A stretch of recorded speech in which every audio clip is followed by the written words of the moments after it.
Step 5. Creating inclined beams and defining the intersection priority of beams and columns. Activate the appropriate view in the navigator. Open the Beams Settings dialog box. Define height as 0.70 and beam width as 0.30. Type 0 for the value of the relative height. Activate the Inclined button and set the slant angle to 20 degrees. Return to the floor plan view. Choose the single beam method in the info box. Produce a beam element by clicking twice in the floor plan, once at the starting point of its axis and once at the end point.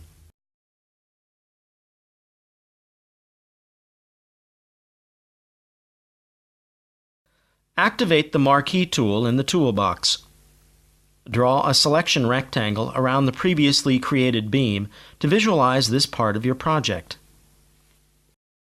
Select the command Show Selection or Marquee in 3D in the View Elements in the 3D View menu. Check to ensure that the internal 3D engine and the hidden line options are selected in the View 3D View mode.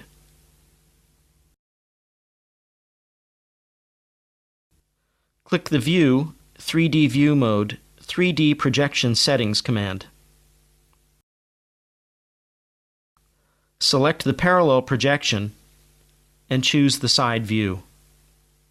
Click OK to leave the settings dialog box. Observe that the columns overhang the beam, so their height has to be modified.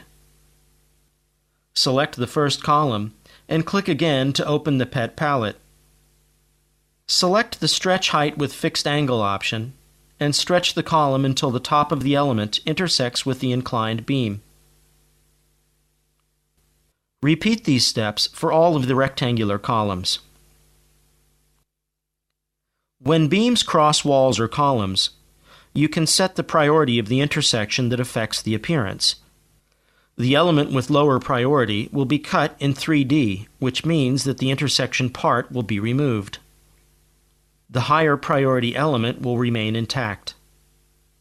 This applies to volume calculations as well. Select the beam and open its settings dialog box. In the Floor Plan and Section tab page, change the value of the beam priority to 9. Return to the 3D window. As can be seen, the tops of columns have been adjusted to the bottom plane of the beam. The appearance of the elements has been updated in the floor plan window as well.